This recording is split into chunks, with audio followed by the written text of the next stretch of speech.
వెళ్దాం. ప్రేమగల మా తండ్రి, పరిశుద్ధ దేవ, అద్వితీయ సత్యదేవుడా, సర్వాధికారి, సర్వేశ్వరుడా, మహిమగల దేవా, మహోన్నతుడా, పరమాత్ముడా, పరిశుద్ధాత్ముడా, నీకు స్తోత్రం. మా ప్రార్థనలు, మా విజ్ఞాపనలు ఆలకిస్తున్నవాడా, నీ సన్నిధికి మేము వస్తున్నప్పుడు మమ్మలను గమనిస్తున్నవాడా, మేము లేచుండుట కూర్చుండుట మీకు తెలిసి ఉన్నదని మీ లేఖనం సెలవిస్తుంది నాయన.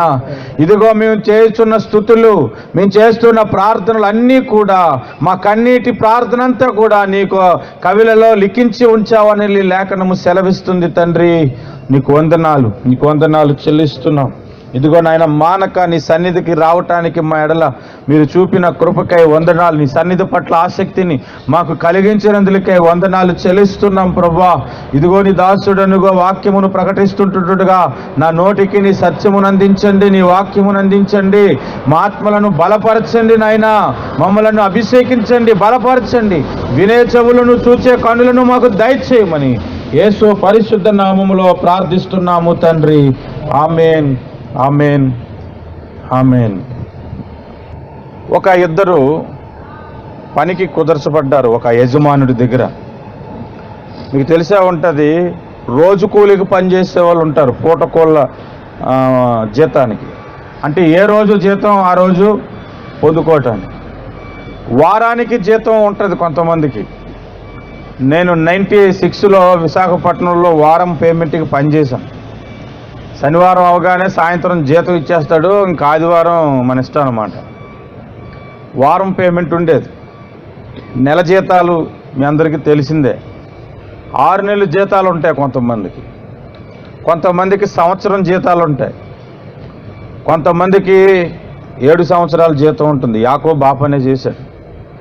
అయితే ఇద్దరు వ్యక్తులు సంవత్సరం జీతానికి ఒక యజమానుడి దగ్గర పనికి చేరారు. ఒకడేమో గేట్ వాచ్మెన్గా ఉద్యోగానికి నియమించబడ్డాడు. ఆ యజమానుడు ఉన్న గృహంలో, పెద్ద విశాలమైనటువంటి ఆ గృహంలో అతడు గేట్ వాచ్మెన్గా అతడు ఉద్యోగం చేయాలి.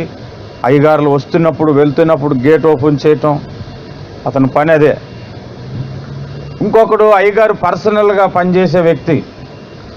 అయ్యగారి దగ్గరే ఉంటూ అయ్యగారు ఏం తినాలో వండి పెట్టడం, అయ్యగారు బట్టలు ఐరన్ చేసి పెట్టడం, అయ్యగారు స్నానానికి నీళ్లు పెట్టడం, ఇలాగ ఒక ఇద్దరు సంవత్సరం జీతానికి 2 లక్షల రూపాయలకి నియమించబడ్డారన్నమాట. అగ్రిమెంట్స్ అన్నీ అయిపోయాయి. సరే, ఇద్దరు కూడా ఉద్యోగంలో జాయిన్ అయిపోయారు. ఆ గేట్ వాచ్మెన్ వాడికి ఒక డ్రెస్ ఇచ్చారు. ఆ డ్రెస్ వేసుకున్నాడు, క్యాప్ పెట్టుకున్నాడు, ఆ గేట్ దగ్గరికి వెళ్ళి కూర్చుండిపోయాడు. అతని డ్యూటీ అతడు చేస్తున్నాడు.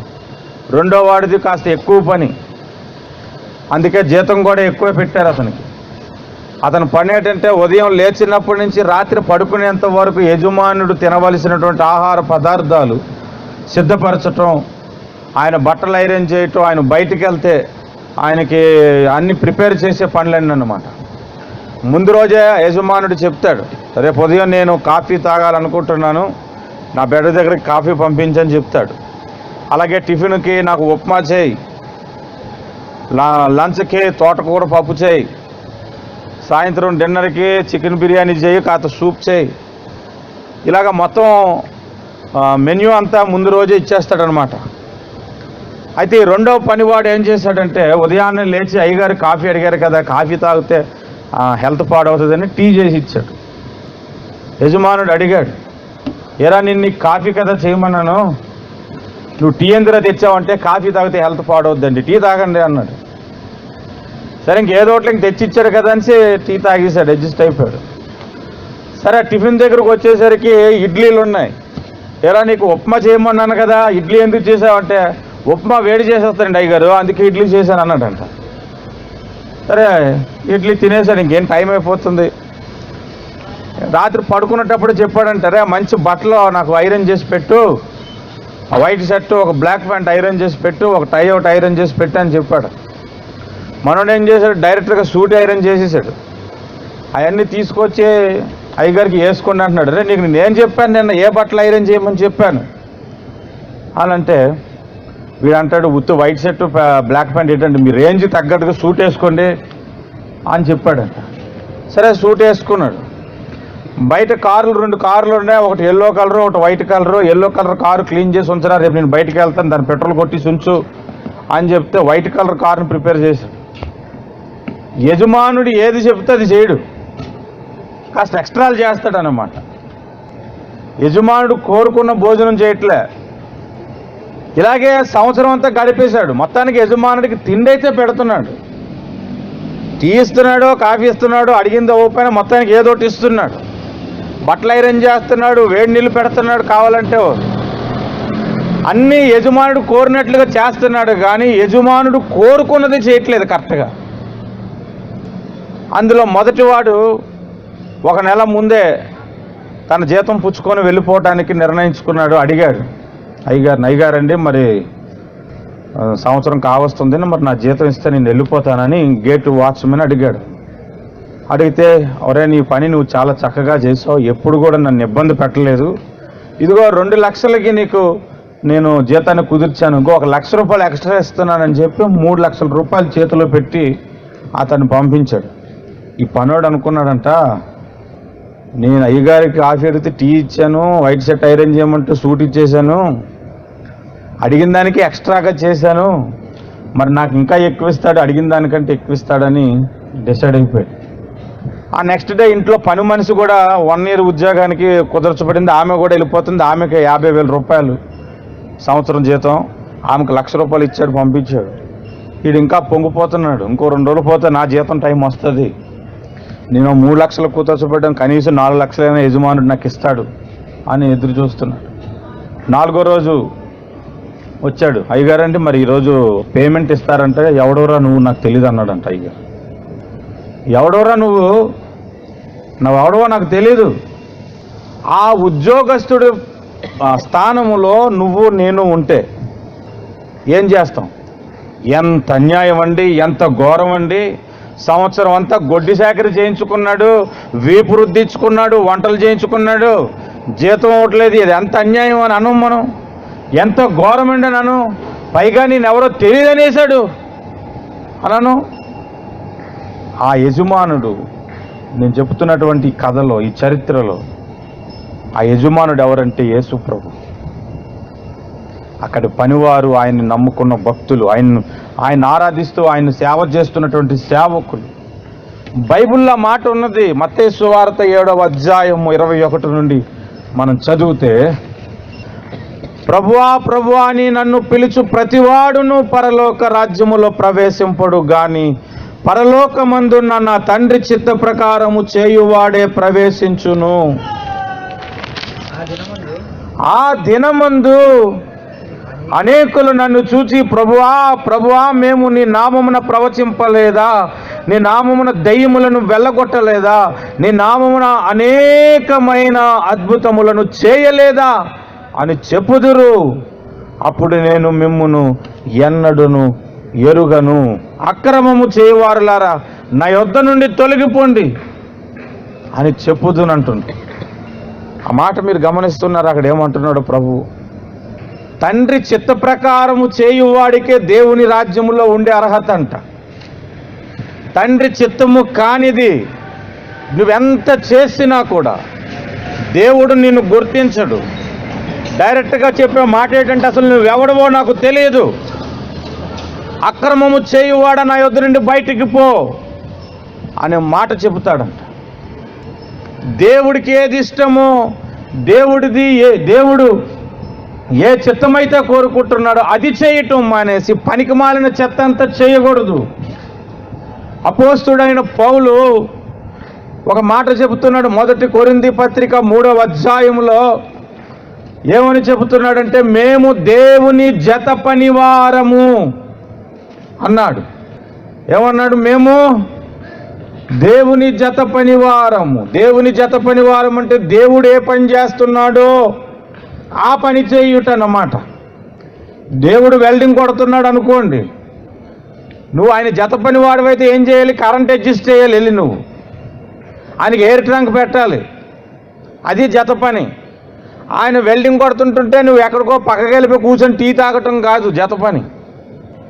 దేవుడు చికెన్ కర్రీ వండాలనుకున్నాడు, నువ్వు బయటికి వెళ్ళి గడ్డి పీకటం కాదు అతని జతన పని, పక్క నుండి ఉల్లిపాయలు కోయటం జత పని అవుతుంది. దేవుడు సంఘమును కడుతున్నాడు. ఇప్పుడు నేను నా సంఘమును కట్టుదును అన్నాడు. దేవుడు సంఘము కడుతుంటుంటే ఆ సంఘానికి సహకారిగా మనం ఉండుట దేవుని జత పని అవుతుంది. అంతేగాని నేను కానుకలు ఇస్తాను కదా నీకు నువ్వు చేసుకో అన్నట్లుగా ప్రవర్తించటం కాదు. దేవుడు పని ఏమిటో అది గుర్తించి దేవునికి సహకారులుగా మనం ఉండాలి. దేవుడు చేస్తుందేమో ఒక పని, కొంతమంది విశ్వాసులు కానీ కొంతమంది సేవకులు కానీ చేస్తుందేమో ఇంకొక పని. దేవుడికి నచ్చలేదు అది. ఆయన చిత్తము చేయని వారందరినీ బయటకు పొమ్మని ఒకరోజు దేవుడు చెబుతాడు. అప్పుడు అనేకులు ఆయన దగ్గరకు వచ్చి అంటారంట, ఏమంటారో చూడండి, నీ నామమున మేము ప్రవచింపలేదా, నీ నామములను దెయ్యాలు వదలగొట్టలేదా, అనేకమైన అద్భుతాలు చేయలేదా అని చెప్పుద్దరంట. వీళ్ళు ఏం చేశారు చూడండి, ఎలాంటి పరిచయం చేశారు, అద్భుతాలు చేశారు, దెయ్యాలు వదలగొట్టేశారు. ఈ దెయ్యాలు వదలగొట్టే మినిస్ట్రీని ఇప్పుడు ప్రస్తుత కాలంలో ఏమంటారంటే డెలివరింగ్ మినిస్ట్రీ అని అంటారు. ఈ స్వస్థతలు చేసే మినిస్ట్రీని హీలింగ్ మినిస్ట్రీ అంటారు. ఈ అద్భుతాలు చేసే దాన్ని మెరకల్స్. ఈ రోజుల్లో ఎక్కడ చూసినా పెద్ద పరిచర్యలకి ఇవే కనబడుతున్నాయి. ఎందుకంటే దేవుడు ఏర్పాటు చేసుకోలేదు కాబట్టి. అతి పెద్ద పరిచర్యలు, ప్రసంగానికి ప్రసంగం వేదిక మీదకి రాగానే ఒక అద్భుతం ఎవడో కూడా ఎక్స్పెక్ట్ చేస్తాడనమాట దైవ సేవకుడి దగ్గర నుంచి. అతడు కూడా అందుకొరకే నన్ను దేవుడు ఏర్పాటు చేసుకున్నాడు అన్నట్టుగా ప్రవర్తిస్తాడు. అక్కడికి వచ్చిన తర్వాత దెయ్యాలు పారిపోవాలనే ఇది ఉదాహరణకు మీలో ఎవరైనా ప్రార్థన చేస్తే దెయ్యం పట్టినోడు పడిపోయాడు అనుకోండి, మీ ఫేస్ ఎలా ఉంటుంది తెలుసా? అప్పుడు మీరు ఎలా పొంగిపోతారో తెలుసా? నేను పెద్ద భక్తుని వేసుకుంటాను. కానీ ఆ వ్యక్తిని తీసుకెళ్ళి ఏసే దగ్గర నిలబడితే అసలు నువ్వు వాడవో నాకు తెలియదు పోరా అంటాడు. అదేంటండి ఆయన నామమునే కదా వదలగొట్టారు అని ప్రశ్న వస్తుంది. ఒకసారి యూషన్ చర్చ్లో మేము అందరం ఉండేటప్పుడు ఒక పాస్టర్ గారు బీర్ తాగుతాడంట. బీర్ తాగడం తప్పు లేదని చెప్పాడు. సౌత్ కొరియా నుంచి వచ్చారు ఆయన. భయంకరంగా మాట్లాడుతున్నాడు అనమాట. ఆయన మాట్లాడుతుంటేనే దెయ్యాలు పట్టిన పడిపోతున్నారు, కడపడబడి పడిపోతున్నారు. ఆ బయటన ఎక్కడో బయట ఒకడు ఉన్నాడు, అతని గురించి ఇక్కడి నుంచి ప్రవచనం చెప్పేశాడు. త్వరలో నీ ఉద్యోగంలో చేంజ్ అయిపోతున్నావు అని. నెక్స్ట్ డే చేంజ్ అయిపోయింది అది. అలాగ అద్భుతాలు చేస్తున్న వ్యక్తి ఆఖరిలో ఒక మాట చెప్పాడు, బీరు తాగవచ్చు తప్పే లేదు, నేను కూడా సమ్టైం కూర్చొని తాగేస్తుంటానని చెప్పాడు. మీకు ఎలా ఉంది చెప్పండి? ఇదంతా విన్నటువంటి ఒక సహోదరుడు నా దగ్గరకు వచ్చి అడిగాడు. నేను మోసెస్ ప్రసాద్ అనే బ్రదరు మీకు తెలిసే ఉంటుంది, తమ్ముడికి తెలుసు. అందరం కూర్చొని పొరాటాలు తింటున్నాం అన్నమాట. అన్న, బీరు తాగటం తప్పైతే అతడు ప్రవచనం ఎలా చెప్పగలిగాడు అంత కరెక్ట్గా దెయ్యాలు ఎలా వదలగొట్టగలిగాడు, అంత కరెక్ట్గా అద్భుతాలు ఎలా చేయగలుగుతున్నాడు అని అడిగాడు అన్నమాట. ఇక్కడ కూడా అదే ప్రాబ్లం. నీ నామమున వదలగొట్టామన్నారా, వేరే వాళ్ళ నామాన్ని ఏమైనా వాడుకున్నారా చెప్పండి? చాలామందికి చాలా డౌట్స్ ఉంటాయి. అందుకే బైబిల్ని చాలా చక్కగా చదవాలి. ఒక బ్రదరు నేను ఇండియాలో ఉండేటప్పుడు, తెనాల్లో ఉండేటప్పుడు, అన్న నేను మరలా బాప్తిసం తీసుకుందాం అనుకుంటున్నాను అన్నాడు. ఎందుకని అన్నమాట. పాస్టర్ గారిని అడిగాడు. యాక్చువల్లీ నన్ను కూడా కాదు, నేను పక్కన కూర్చొని ఎందుకు తీసుకోవాలనుకుంటున్నావు మరలా బాప్తిసం అని అడిగాను. ఏం లేదన్నా, నాకు బాప్తిసం ఇచ్చిన పాస్టర్ గారు ఈ మధ్య శుభ్రం తాగేస్తున్నాడు అన్న, సరిగ్గా సేవకు రావట్లేదు. బాప్తిసం ఇచ్చిన పాస్టర్ గారు ఎవరితోనో మరి కనెక్షన్లే ఉన్నాయని అంటున్నారు, మంచోడు కాదంటన్నా అని చెప్పాడు. అవును, మీ పాస్టర్ గారు మంచోడు కాకపోతే నువ్వెందుకు బాప్తిసం తీసుకోవడం, నువ్వు కూడా అంత పనులు చేస్తున్నావా అని అడిగితే, మరి అలాంటి బాప్తిసం ఒకటి పెట్టి నాకు అని నాకు మనసుకు ఒప్పుకోవట్లేదు అని అడిగాడు అన్నమాట. అంటే డౌట్ ఉంటుంది కదా. నేను అన్నాను, డాక్టర్ దగ్గరికి పోతావు, మంచి డాక్టర్ ఉంటాడు, చెడ్డ డాక్టర్ ఉంటాడు. రోజు మందు కొట్టే డాక్టర్లు ఉంటారు, అసలు ఏ అలవాటు లేని మంచి డాక్టర్ ఉంటాడు. నువ్వు జ్వరం అని పోయావు, ఆ ఇచ్చే ట్యాబ్లెట్లలో నీకు స్వస్థత ఉంటుందా, డాక్టర్ చేతిలో ఉంటుందా స్వస్థత? చెప్పు. ట్యాబ్లెట్లోనే కదా ఉంటుంది. వాడు చెడిపోయినా కూడాను నువ్వు మంచి ఉద్దేశంతోనే బాప్తిసం పొందుకున్నావు, మళ్ళీ నువ్వు బాప్తిసం పొందుకోవాల్సిన అవసరం లేదు. అలాగే యేసయ్య నామములో వీళ్ళు స్వస్థతలు చేస్తున్నారు, వీడు గొప్పతనం కాదు అది. దేవుని గొప్పతనం అది. హల్లెలూయా, హల్లెలూయా. మీకు ఒక విషయం చెప్పనా, మోషే బండతో మాట్లాడాడు, నీళ్ళు వచ్చేసాయి. నీళ్ళు కొరకు దేవుని దగ్గర మోసే అడిగాడు, ప్రభువా మరి వీళ్ళందరూ దాహం వేస్తుంది అంటున్నారు, వీళ్ళందరికీ నీళ్ళు ఇవ్వకపోతే కొంచెంసేపు చూస్తే నన్ను చంపేసేలాగా ఉన్నారా అంటే, నువ్వు వెళ్ళి ఆ బండతో మాట్లాడమన్నాడు. బండతో మాట్లాడితే నీళ్ళు వచ్చేసాయి. మరలా అలాంటి పరిస్థితి వచ్చింది మరొక చోట. అప్పుడు దేవుడు అన్నాడు ఆ బండను, క్షమించండి, మొట్టమొదటిగా బండను కొట్టు అన్నాడు. బండను కొట్టగానే నీళ్ళు వచ్చాయి. రెండవసారి ఆ బండతో మాట్లాడని చెప్పాడు. అప్పుడు వెళ్ళి ఏం చేశాడు, మాట్లాడా, మరలా వెళ్ళి బండను. అప్పుడు దేవుని చిత్తం చేశాడా, దేవుని చిత్తం చేయలేదా? ఎలా చెప్పారు మీరు? దేవుడు ఏం చెప్పాడు, మాట్లాడమన్నాడు బండతో. మనోడు ఏం చేశాడు, దాన్ని దేవుడు చాలా సీరియస్గా తీసుకున్నాడు. యాక్చువల్ తీసుకున్నాడు కదా, మీ అందరూ తెలుసు కదా. ఎందుకు తీసుకోండి, బండనే కదా కొట్టింది అనుకోకండి మీరు. అసలు ఆ బండ ఎవరంటే క్రీస్తు, బైబిల్లో రాసింది. కొరింథీయులకు రాసిన పత్రిక 10వ అధ్యాయములో ఆ బండ క్రీస్తే అనేది. ఆత్మ సంబంధమైన బండను వారు వెంబడించిరి, తమను వెంబడించిన ఆత్మ సంబంధమైన బండలోనిది వారు త్రాగిరి అన్నది. ఆ బండ ఎవరో తెలుసా, క్రీస్తు. వాస్తవానికి ఏం జరిగిందంటే, ఇశ్రాయేలీలు అరణ్యములో నడుస్తున్నప్పుడు మనందరికీ పిక్చర్గా కనబడేది ఏంటంటే, మేఘం వారిని నడిపించింది అనేది తెలుసు. రాత్రులు అగ్నిస్తంభంగా, పగలు మేఘస్తంభంగా వారిని నడిపించాడని తెలుసు. కానీ వారిని వెంబడిస్తూ ఒక బండ వచ్చేది. ఇశ్రాయేలు చరిత్రలో ఇది ఒక విచిత్రం. ఒక బండ ఆటోమేటిక్గా దొండుకుంటూ వచ్చేది. ఆ బండతో అందుకే మాట్లాడమన్నాడు. బండను మొదట కొట్టమన్నప్పుడు ఒక ఆధ్యాత్మిక పాఠం ఉన్నది. రెండవసారి బండతో మాట్లాడమన్నాడు. మాట్లాడాలి కదా. అప్పుడు దేవుని చిత్తం చేశాడా? చేయలేదు. చేయకపోతే మరి నీళ్ళు ఎందుకు వచ్చాయి? అప్పుడు వెంటనే దేవుడు ఆకాశం నుండి ప్రత్యక్షమై మాట్లాడొచ్చు కదా. మోసే మోసే, నేను నీకు మాట్లాడమన్నాను, ఎందుకు కొట్టావు? నీకు నీళ్ళు ఇవ్వను పో అనొచ్చు కదా. నీళ్ళు ఎందుకు ఇచ్చాడు? సింపుల్ ప్రశ్న, లాజిక్గా మీరు ఆలోచించి. ఎందుకు ఇచ్చి ఉంటాడు నీళ్ళు? ఇతడు దేవుని చిత్తం చేయలేదు కదా, మరి నీళ్ళు ఎందుకు ఇచ్చాడు? అక్కడ ప్రజలకు దాహంతో ఉన్నారు.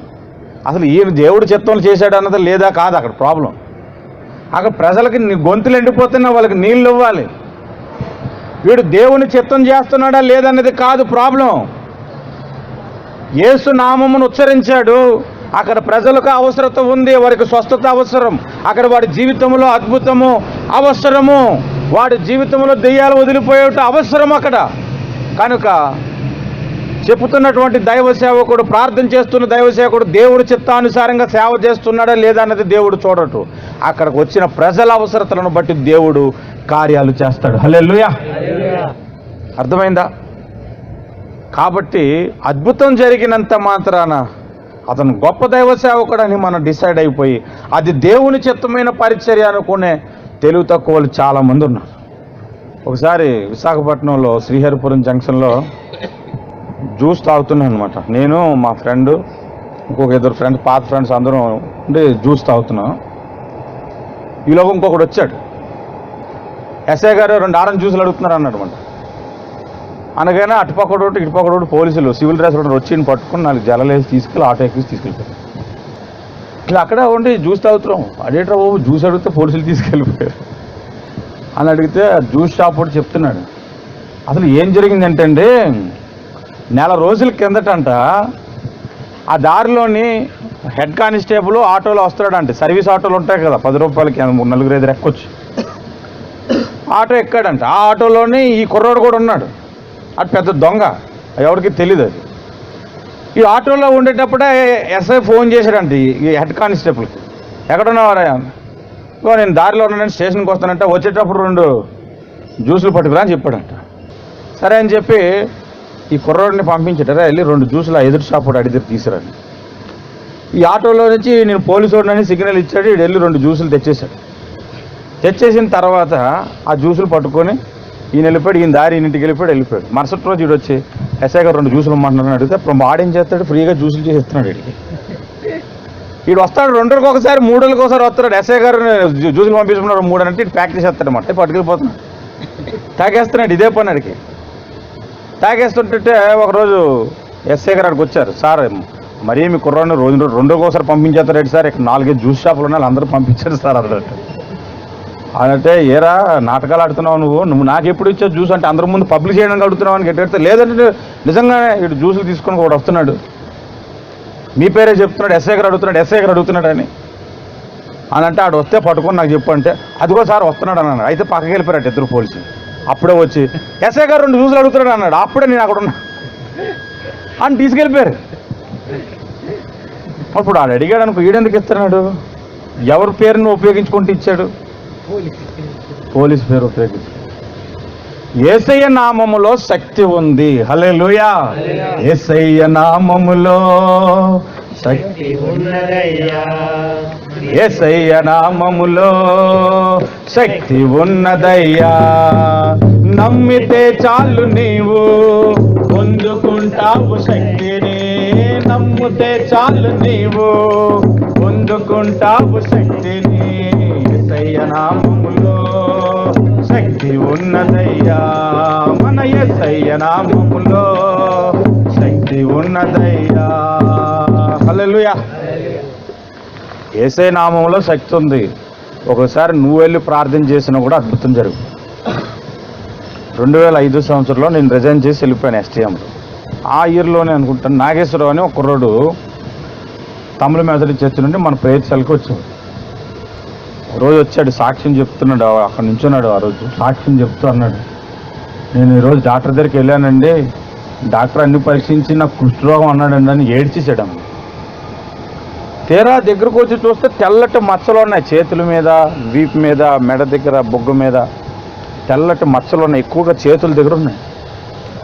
అప్పుడు మీ వదిన ఒక పిన్ను తీసుకొని వాడు కళ్ళు మూసుకుంటే పిన్తో పొడిచింది. తెలిసిందంటే తెలియలేదు అన్నాడు.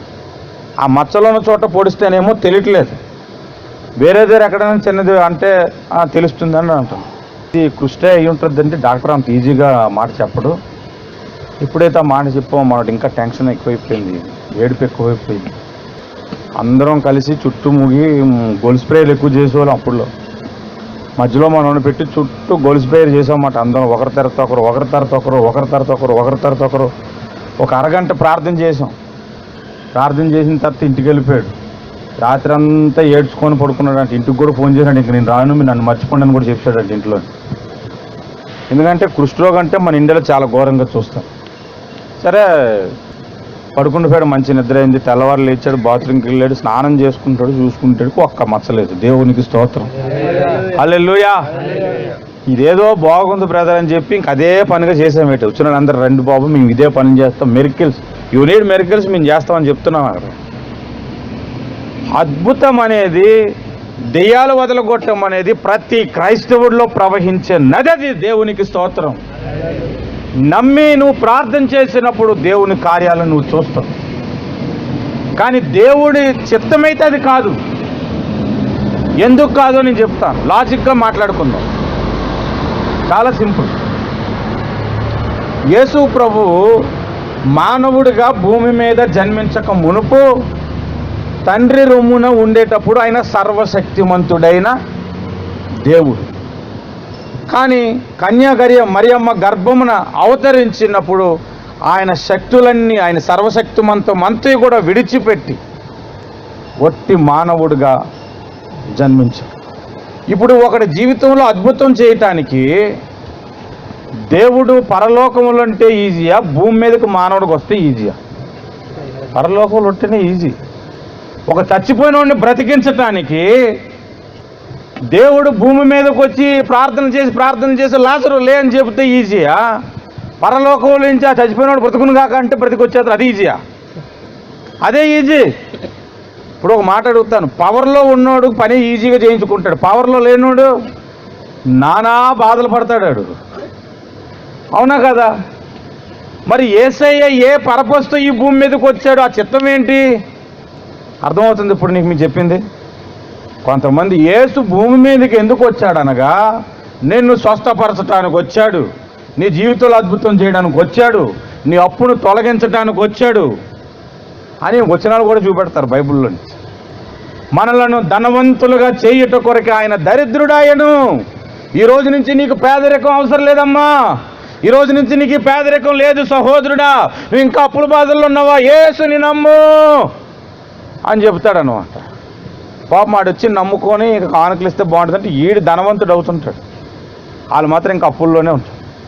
యేసుప్రభు అండి, యేసుప్రభుని నమ్ముకున్నాం, ఉద్యోగం వచ్చేదన్న పాస్టర్ ప్రార్థన చేశాడు, సంవత్సరం అయింది ఇంకా రాలేదు అనుకుంటాడు ఒక్కొక్కడు. యేసుప్రభు అండి, అప్పులు తీరిపోతాయని నమ్ముకున్నాం, ఇంకా అప్పులు తీరలేదు అని అంటే ఈ పాస్టర్ గారి దగ్గరికి వచ్చి అడిగానికి ఏం చెప్తాడు, నమ్మిక మాత్రం ఉంచుము.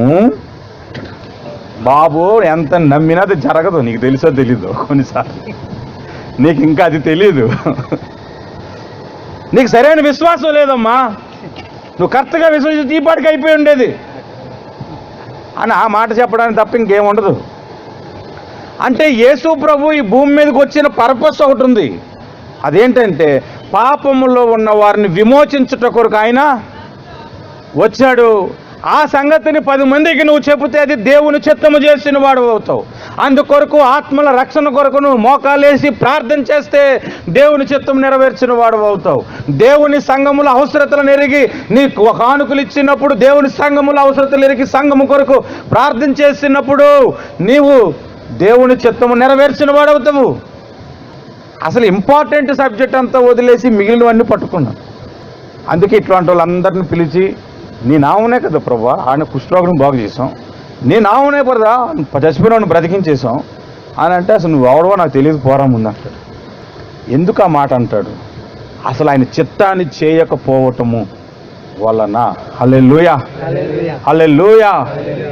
ఒక్క మాట మీకు చెప్తాను, ఇది కరెక్ట్గా మైండ్లో ఫిక్స్ అయిపోవాలి మీకు.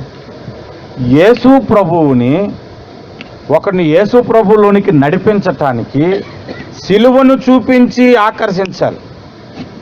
సిలువలో దేవుని ప్రేమను చూపించి అతన్ని యేసు దగ్గరికి ఆకర్షించాలి. వాడు దానికి ఆకర్షించబడడన్నా, అద్భుతం జరిగితే ఆకర్షించబడతాడు అనుకున్నంత కాలము ఆడు రక్షణ పొందినా ఒకటే, పొందకపోయినా ఒకటే. నీకు అర్థమవుతుందని నేను చెప్పింది. కొంతమంది వచ్చి అంటారు, అన్నా మనల్ని చర్చి తీసుకొచ్చాను ఏదో ఉద్యోగం కొరకంట, మీరు ప్రార్థన చేస్తారు దేవుళ్ళలోకి వచ్చేస్తాడనా అంటే, ఉద్యోగం వచ్చేస్తాడట. ఆ ఉద్యోగం కొద్ది రోజులు తెచ్చిపోయిందానికి వెళ్ళిపోడు, మరి వెనక్కి వెళ్ళిపోడా. ఫోన్లో ఇంకెందుకు ఇది తెలియదు కదా అని మనం మాట్లాడడం. సరే తమ్ముడు ప్రార్థన చేద్దాం, ప్రభు చేతమైతే వస్తుంది. అసలు లేదు, ఆడు రక్షింపబడాలని ఉంటే ఉద్యోగం పోయినా రక్షణ పొందుతాడు, ఏం జరిగినా యేసయ్య దేవుడు అని గ్రహిస్తాడు. ఆయన నా కొరకు ప్రాణం పెట్టాడు, ఆయన కాకపోతే ఇంకెవడు దేవుడు అవుతాడు, ఏ దేవుడు నా కొరకు ప్రాణం పెట్టాడు అనేది కామన్ సెన్స్తో ఆలోచిస్తాడు. ఈ భూమి ఆకాశాలను కలుగు చేసింది ఆయనను బైబిల్ గ్రంథంలో స్పష్టంగా రాసింది. మరి ఏ దేవుడు కలుగు చేశాడు, అలాగైతే అది ఆయన కాకపోతే ఆ క్లారిఫికేషన్ నాకు కావాలనేది ఒక నిర్ధారణకు వస్తాడు కదా. అంతేగాని అద్భుతాలను బట్ట దేవుని చిత్తము కాని పనులు ఎన్నో సంఘాల్లో రోజు ఉదయాన్నే సాయంత్రం ప్రార్థన చేసుకునే వాళ్ళం. నేను సహోదరుడు, మీ అందరికీ తెలుసు, గెరిశోం 711 బ్లాక్లో ఉండేవాళ్ళం, వెస్ట్ కోస్ట్లో ఇద్దరం కలిసి. ప్రతిరోజు సాయంత్రం రాగానే మనడు బాగా వంటలు చేస్తాడు, మనం ఎప్పుడు గిన్నెలతోమే పనే, మనం వంటలు చేయం, మొత్తం గిన్నెలతోమే పెట్టేవాడు అనమాట. వంట చేసేవాడు. భోజనానికి ముందు ఇద్దరం మోకాలు వేసేవాళ్ళం. ఒకరోజు నేను, ఒకరోజు ఆడు, ఒకరోజు నేను, ఒకరోజు ఆడు. ప్రార్థన చేసుకుంటున్నాం, ఒకరి తర్వాత ఒకరు రోజు మార్చి రోజు. మనోడు ఎప్పుడు ప్రార్థన చేసినా ప్రభువా మెగాస్టార్ చిరంజీవిని ఎలాగైనా రక్షించండి నాయన, ఎలాగైనా రక్షించండి నాయన అని అడిగేవాడు. కంటిన్యూగా ఒక 4 రోజులు అయిపోయింది ఈ సంగతి అంతా. మనోడు అడుగుతుంటుంటే నేనేమంటాను, ఆమెను అనకపోతే ఏమంటావు, ఆమెను అంటున్నాను అన్నింటికి, జరుగును గాక అని. భోజనం చేస్తాడు అడిగాను, అయితే నాకు తెలియక అడుగుతుంది, నువ్వేమైనా చిరంజీవి ఫ్యానా అని అడిగాను. చచ్చా నేను చిరంజీవి ఫ్యాన్ అంటే అంటే నాకు ఇష్టం లేదన్నాడు. మరి అలాంటప్పుడు చిరంజీవి రక్షింపబడాలని ఎందుకు ప్రార్థన చేస్తున్నావు? చిరంజీవికి ఫ్యాన్స్ ఫాలోయింగ్ ఎక్కువ అన్న ఇండియాలో, ఆంధ్రాలో. వాడు రక్షింపబడితే చాలా ఫ్యాన్స్ అందరూ కూడా రక్షణలోకి వచ్చేస్తారు. ఒక్కడిని కూడా దేవుడు యాక్సెప్ట్ చేయడు పరలోకానికి. ఎందుకు యాక్సెప్ట్ చేయడు? నా ద్వారా తప్ప ఎవడును తండ్రి వద్దకు రాడని చెప్పాడు. ఇడట మెగాస్టార్ చిరంజీవిని పెట్టి అందరూ పిలుస్తాడట. ఇలాంటి పనికిమాల తెలివితేటలు ఉపయోగించే ఖైదీ నెంబర్ 150 అని పాంప్లెట్లో వేసుకుంటున్నారు కొంతమంది సింగపూర్లోని. ఎక్కడంటే వచ్చారు వీళ్ళందరూ. అదొక ఎత్తు అయితే, కొంతమంది అద్భుతాలు చేస్తాం అనేది ఇంకొక ఎత్తు. అద్భుతాలు దేవుడు చేస్తాడు. దేవుడు వచ్చిన పని ఏంటంటే మీకు అర్థం అవుతారని చెప్తాను. నేను ఒక ఊరికి ఇంటర్వ్యూకి వెళ్ళాను. వెళ్తున్నప్పుడు దారిలో ఒకడు కళ్ళు తిరిగి పడిపోయాడు. ఆ పక్కనే వెళ్ళి ఒక రూపాయి ఇచ్చి సోడా తీసుకొచ్చాడు, ముఖాన్ని కొట్టాను. ఇతను ఇందుకొరకే వచ్చాడని అంటారు నన్ను. ఎందుకన్నారు? ఆడు పడిపోతాడు ముఖాన్ని నీళ్ళు కొట్టాను. కానీ నేను వచ్చింది అక్కడికి, నేను ఇంటర్వ్యూకి వచ్చాను. దారిలో చూసాం మానవత్వం, పడిపోయాడు ఒకడని చెప్పాడు, ముఖాన్ని నీళ్ళు కొట్టాం. యేసు ప్రభు వచ్చింది మన అందరి కొరకు మరణించి తిరిగి లేవటానికి వచ్చాడు. పాప పరిహారార్థ బలిగా ఆయన అర్పించటానికి లోకానికి వచ్చాడు. వచ్చినప్పుడు అవసరమైంది కొంతమంది స్వస్థత, అవసరమైంది కొన్ని అద్భుతాలు అప్పుడు చేశాడు యేసు ప్రభు. నేను దేవుని కుమారునని రుజువు చేసుకోవటానికే, అది కూడా దేవుని యొద్ద నుండి పంపబడిన వాడనని తెలియపరచటానికే, అంతే. కానీ అది దాని మీదే బేస్ చేసుకొని పరలోకానికి ఎవరిని, కొంతమంది యేసు ప్రభు దగ్గరకు వచ్చారు. ప్రభువా ఏదైనా ఒక సూచక్రియ చేయి తండ్రి అన్నాడు. అప్పుడు యేసు ప్రభు వాళ్ళు ఏమన్నాడు? ఎంత మాట అన్నాడు తెలుసా? వ్యభిచారపు తరం వారు అద్భుతాలు సూచక్రియలు అడుగుతున్నారు, వీడికి యోనాను గూర్చిన సూచక్రియ తప్ప మరి ఏది కూడా వీరికి జరగదన్నాడు. యోనాను గూర్చిన సూచక్రియ ఏంటి? యేసు ప్రభు మరణించి తిరిగి లేచి అద్భుతం గురించి అక్కడ మాట్లాడు. ఎక్కడైనా సువార్త కూటాలు పెడితే, నేను మన సంఘం ఉందనుకో, మన సంఘంలో అనేక సంగతులు చెప్తాను. కానీ ఎక్కడైనా సువార్త కూటం అన్నారనుకో, అక్కడ యేసుని గురించి ప్రకటించవలసి వస్తే అదే ప్రకటిస్తాను. లేదా వేరే సంఘంలో ఏదైనా బైబిల్ క్లాసులు అన్నారనుకో, అక్కడ దేని గురించి చెప్పాలో అడుగుతాం. విశ్వాసం గురించి చెప్తాం. ఇంక దేని గురించి అయితే దాని గురించి మాట్లాడతాం. దేవుని చిత్తము కానివి ఎన్నో సైతాను సంఘములోనికి తీసుకొచ్చేశాడు.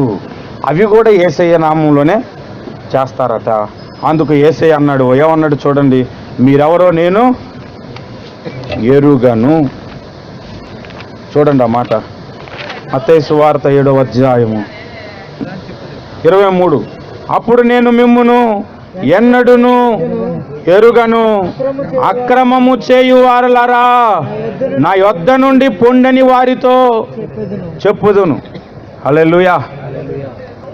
సరే, మన కంటెక్ట్ ప్రేసర్లోనే సహోదరుడు అడిగి మంచి ఉద్దేశంతో అడిగాడు. ఏమడిగాడంటే, అన్నా ఎవరి గురించో మనకి ఎందుకైనా, మన వాదేదో మనం చేసుకుందాం అని అన్నాడు. ఎవడో తప్పుడు బాధ చెప్తే నీకెందుకు అని నాకు చెప్పడం అమ్మా. నాకెందుకేంటి అసలు? నాకు అందుకే ఇంపార్టెంట్, అదే ఇంపార్టెంట్. నాకెందుకేంటి అసలు? మీరు చూసారా బైబిల్లోని ఎప్పుడైనా? లోకాసు వార్త అనుకుంటాను, యేసు ప్రభు 12 ఏండ్లప్పుడు యెరూషలేముకి వెళ్ళి వచ్చినప్పుడు యేసు ప్రభు తప్పోడిపోయారని అంటారు అందరూ. యేసు ప్రభు తప్పోడిపోవడం కాదు, అసలు తల్లిదండ్రులు తప్పిపోయారు. అక్కడ యేసు ప్రభు కరెక్ట్గానే ఉన్నాడు.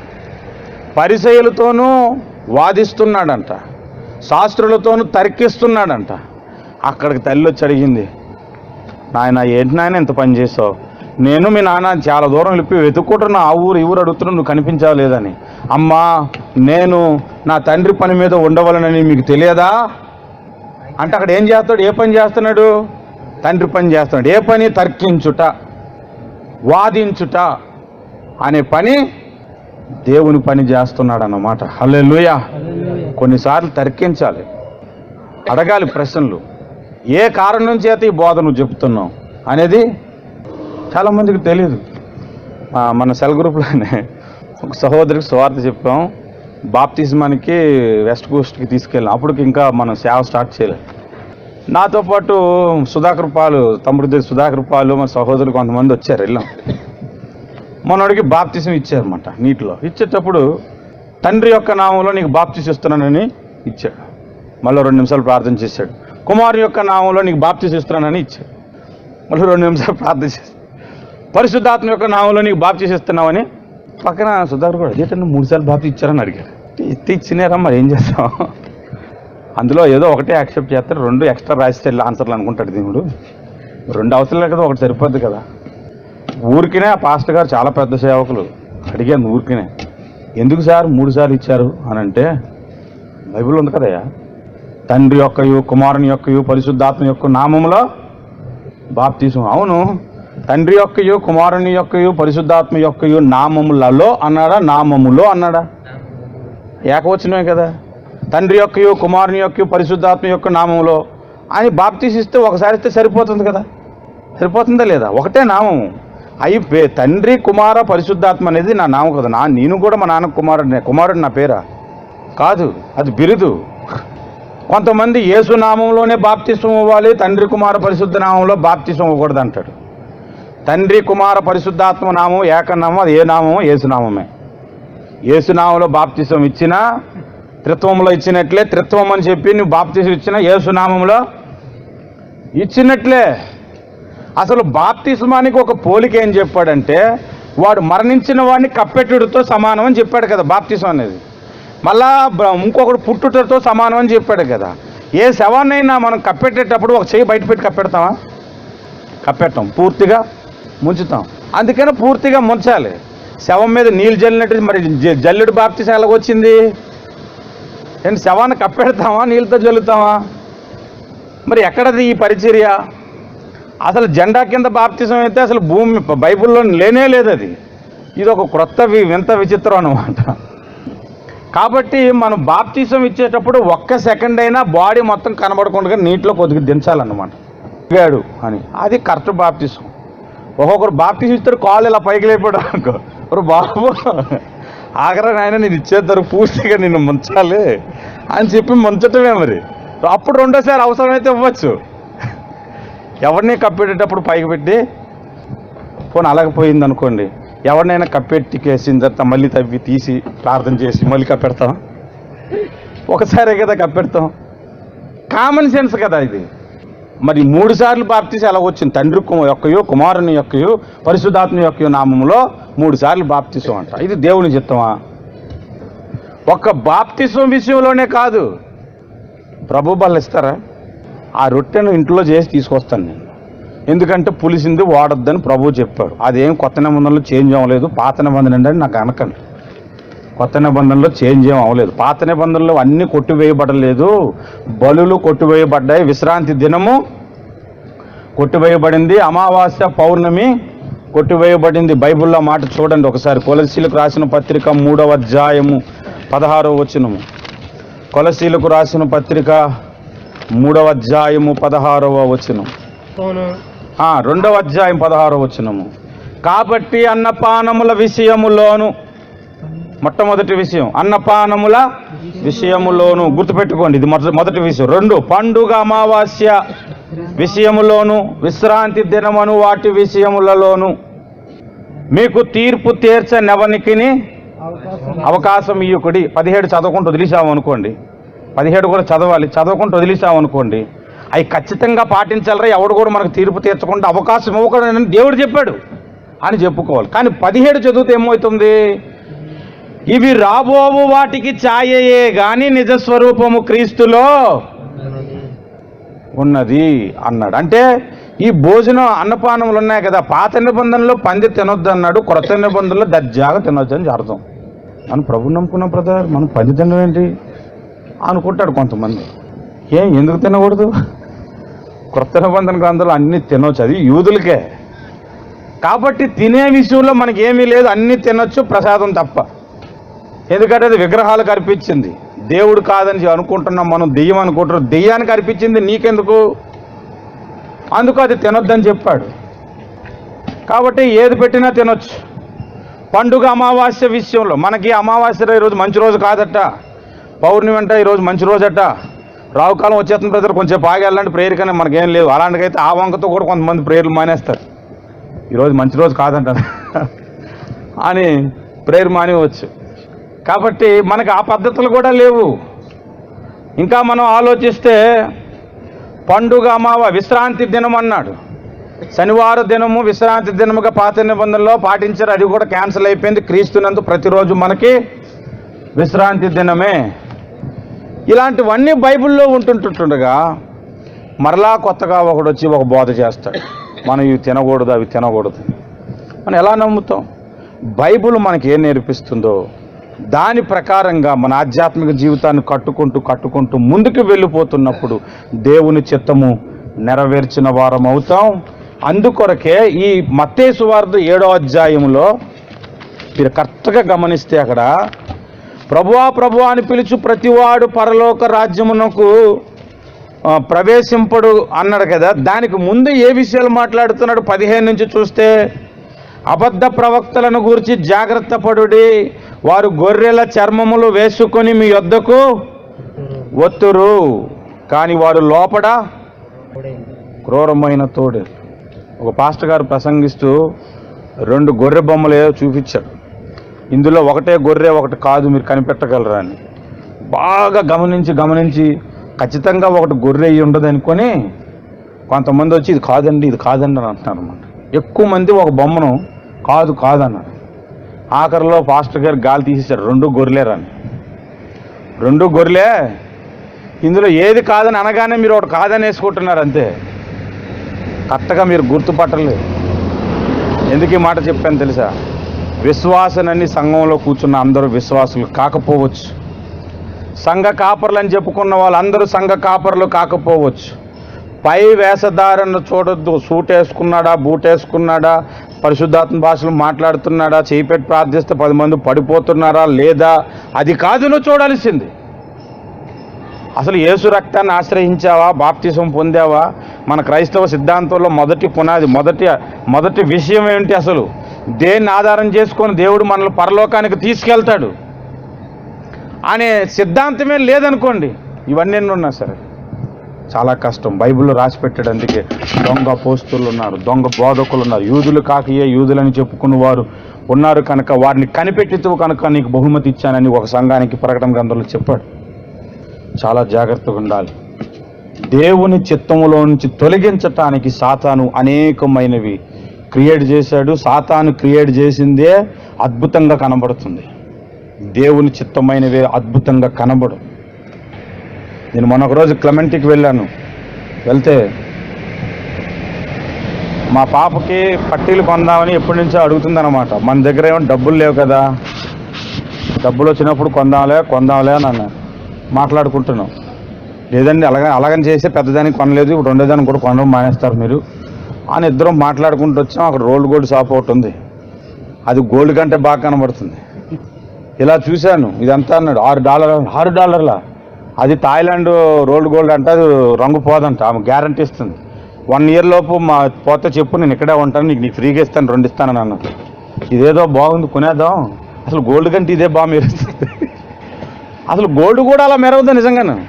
బంగారు షాపులకు వెళ్ళి ఆ అద్దాల్లో చూసినప్పుడు అది బాగా మెరుస్తున్నట్టు కనబడుతుంది, కానీ చేసి చేతిలో పుట్టుకుంటే అంతగా అనిపించేది. ఇంకా కొనుక్కొని ఇంటికి తీసుకొచ్చాక పెద్దగా అనిపించదు అది.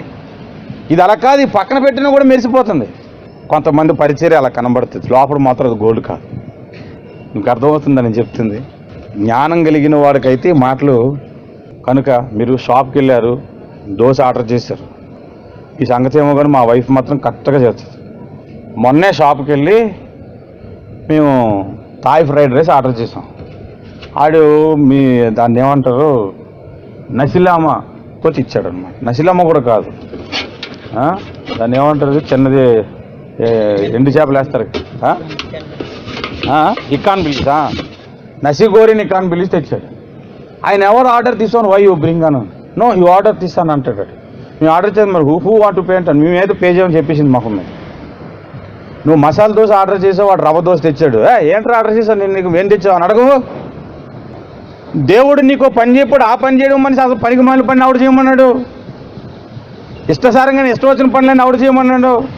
దేవుడు ఏ పర్పస్తో నిన్ను సేవకుడిగా నియమించాడు, ఏ పర్పస్ను సంఘానికి బోధించాలని నీకు ఆదేశించాడు, ఆ విషయాలన్నీ వదిలేసి అమెరికాలో ఎలా జరిగింది, కర్ణాటకలో ఎలా జరిగింది, ఇవన్నీ నీకెందుకు? బైబిల్ ఏం చెప్తుందో అది చెప్పటం నేర్చుకోవాలి. ఆ చిత్తములో ఉన్నవాడే, ఆ చిత్తమును గ్రహించిన వాడే పరలోక రాజ్యానికి అర్హుడు. కాబట్టి కొంతమంది గొర్రె తోలు కప్పుకొని వస్తారు, వాడు గొర్రెలాగే కనబడతాడు. గొర్రె అదే గొర్రె అనుకుంటా, అసలైన గొర్రె కాదనుకుంటాం. వాళ్ళు బోధలు కట్టవు కాదు. కాబట్టి ప్రభువా ప్రభువా అని పిలిచి ప్రతివాడు పరలోక రాజ్యానికి రాడు, తండ్రి చిత్తము నెరవేర్చువాడే పరలోక రాజ్యానికి వచ్చునని ప్రకటించాడు. హల్లెలూయా. మోకాలేద్దాం అందరం కూడా. ప్రతిరోజు కూడా నీ ప్రార్థన జీవితంలో ఈ అంశం ఉండాలి. నీ చిత్తము కానిది నా జీవితంలో నుంచి తొలగించండి స్వామి. నీ చిత్తము కానిది నేను ఏది చేయకూడదు ప్రభువా, అది ప్రకటించటం నేర్చుకోవాలి. అందులోనే మనం జీవించటం నేర్చుకోవాలి. దేవుని చిత్తము కానివి చాలా ఉంటాయి. ప్రత్యేకముగా సంఘములో ఇంపార్టెంట్గా నీకు 2 ఉద్యోగాలు వస్తే అందులో ఏది ప్రభు చిత్తం అని నువ్వు ప్రభువుని అడగవసరం లేదు. ఎందులోకి వెళ్ళినా ప్రభు చిత్తమే అవ్వచ్చు. కానీ సంఘము విషయములో, నువ్వు వింటున్న బోధ విషయములో,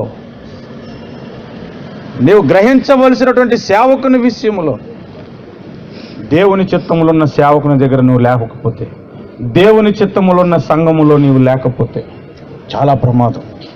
దేవుని చిత్తానుసారమైన బోధన నీవు అంగీకరించకపోతే చాలా ప్రమాదం. ఆ దినమున ప్రభువా మేము అనేకమైన స్వస్థతలు చేసాం, అద్భుతాలు చేసాం, దెయ్యాలు వదలగొట్టాం, మీరెవరో నాకు తెలియదు అంటాడు.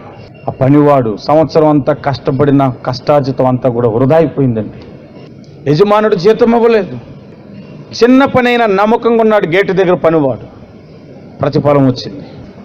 నీకు అప్పగించింది చిన్న పనైనా నమ్మకముగా, ఇది ప్రభు చిత్తం, ప్రభు నాకు అనుగ్రహించాడు, దీన్ని కరెక్ట్గా నేను చేయాలి అని ఒక పట్టుదలతో నువ్వు చేస్తున్నప్పుడు, అది ఫుడ్ పరిచర్య కావచ్చు, ఈ కానుకలు పట్టే పరిచర్య కావచ్చు, ఈ డ్రమ్స్ వాయించే పరిచర్య కావచ్చు, ఈ చాపలేసే పరిచర్య కావచ్చు, కొంతమందిని ఆహ్వానం పలికే పరిచర్య కావచ్చు, ఇతరులకు ఫోన్ చేసి ఎందుకు రాలేదని కనుక్కునే పరిచర్య కావచ్చు, ఏ పరిచర్య అయితే నీవు కలిగి ఉన్నావో అందులో నీవు నమ్మకముగా దేవుని చిత్తమును నెరవేరుస్తూ ఉండాలి. గొప్ప ఆశీర్వాదం పరలోకంలో నీకు నాకుంది సహోదరుడా. దేవుడు ప్రతిదీ కూడా కౌంట్ చేస్తున్నాడు. నీ గురించి, నా గురించి, నీ ప్రార్థన కౌంట్ చేస్తున్నాడు. పరలోక సంబంధమైన ఆశీర్వాదాల కొరకు చేసిన ప్రార్థనలెన్ని, లోక సంబంధమైన ఆశీర్వాదాల కొరకు చేసిన ప్రార్థనలెన్ని దేవుడికి తెలుసు. వీడు నా మీద ప్రేమతో మందిరానికి వస్తున్నాడా, స్నేహితుల ప్రేమతో, స్నేహితుల బలవంతంతో మందిరానికి వస్తున్నాడో కూడా దేవుడికి తెలుసు. ఏసీ రూమ్ ఉంటే అక్కడ ప్రార్థనకు వస్తున్నాడా, అలాగే అవుట్డోర్ ప్రేయర్కి అయితే రావట్లేదా, అది కూడా దేవుడికి తెలుసు.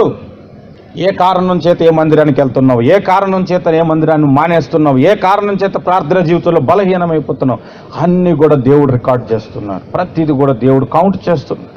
నిజంగా యేసుని ప్రేమించే వారైతే, యేసు కొరకు జీవించాలనుకున్న వారైతే రానున్న దినాల్లో భయంకరమైన స్థితులు వస్తే, క్రైస్తవుల మీద ఇంకా అనేకమైన దాడులు జరగబోతున్నాయి. ప్రాణము సహా దేవుని కొరకు అర్పించటానికి ఇష్టపడిన వాడు మాత్రమే పరలోకానికి వస్తాడండి. ఈరోజు యేసు ప్రభుని చాలామంది ఎందుకు రావట్లేదు తెలుసా? వాళ్ళు కులం వదిలి రాలేకపోతున్నారు. నరకానికి పోయిన తర్వాత అప్పుడు అనుకుంటాడు నా కులం ఎందుకు వదలలేదన్నప్పుడు. చాలామంది వారు ఆస్తిని వదులుకోలేకపోతున్నారు, వారు చెడు అలవాటును వదులుకోలేకపోతున్నారు, వాళ్ళ మతాన్ని వదులుకోలేకపోతున్నారు. దేవుడు నీతో నాతో మాట్లాడుతున్నాడు. నీవైతే యేసుని ఆల్రెడీ ఎరిగి ఉన్నావు. ఇందులో నుంచి వెనక్కి వెళ్ళిపోవటం ఘోరమైన స్థితి, ఇందులో నుంచి వెనక్కి వెళ్ళిపోవటం ఇంకా భయంకరమైన స్థితి.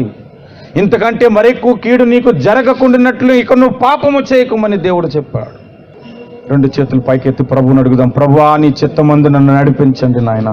దావీదు ప్రార్థన చేశాడు, నీ చిత్తము నెరవేర్చుట నాకు సంతోషమని ప్రార్థన చేశాడు. హల్లెలూయా, హల్లెలూయా, హల్లెలూయా, స్తోత్రం, హల్లెలూయా. యజమానుడా నా యేసు రాజుడా, యజమానుడా నా యేసు రాజుడా, నా తలంపులెల్లా నా తపనయంత నీ చిత్తం చేయుటయే, నా తలంపులెల్లా నా తపనయంత నీ చిత్తం చేయుటయే. యజమానుడా నా యేసు రాజుడా, యజమానుడా నా యేసు రాజుడా. జీవించు దినములంతా కురికి పని చేసేదా, జీవించు దినములంతా కురికి పని చేసేదా. పిలిచావు నీ సేవకై, పిలిచావు పిలిచావు నీ పనికై, దానిని మరచేదనా, దానిని మరచేదనా. యజమానుడా నా యేసు రాజుడా, ఆమేన్. నా తపనయంత నీ చిత్తం చేయుటయే, నా తలంపులెల్లా నా తపనయంత నీ చిత్తం చేయుటయే.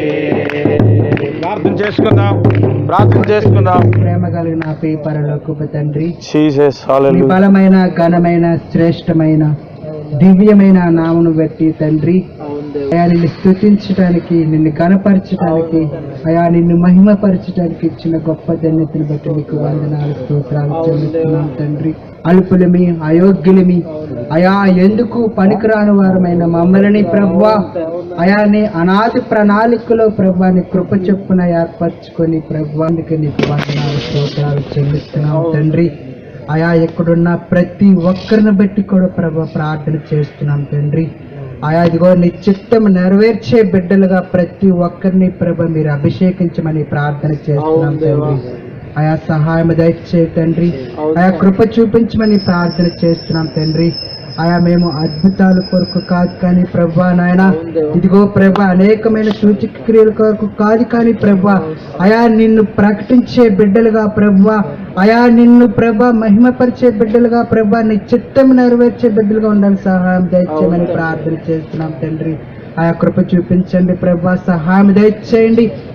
అయా ఈ లోకమునకు అయా ఎందు నిమిత్తమైతే వచ్చి ఉన్నావో అయా నీ చిత్తము ప్రభా నాయన నెరవేర్చే బిడ్డలుగా ప్రభా, అయా అందుకు ప్రభా నాయన గో ప్రభా లోకములో ప్రభా నిన్ను ప్రకటించే బిడ్డలుగా ఉండే సహాయం దయచేయమని ప్రార్థన చేస్తున్నాం. ఆయా కృప చూపించండి ప్రభా నాయన. అయా ఇదిగో ప్రభా నాయన ప్రతి ఒక్కరి పట్ల ప్రభా నాయన, అయా నువ్వేవైతే ప్రభా ప్రణాళిక కలిగి ఉన్నావో మాకైతే తెలియదు కానీ ప్రభా, అయా నీ చిత్తం నెరవేర్చడానికి సహాయం దయచేయమని ప్రార్థన చేస్తున్నాం తండ్రి నాయన. ఇదిగో ప్రభా ఈ సింగపూర్ దేశంలో ప్రభా ఎందు నిమిత్తం అయితే మేము వచ్చి ఉన్నాము నీవు ఎరిగి ఉన్న దేవుడు ప్రభా, ఆయా సహాయం దయచేయండి.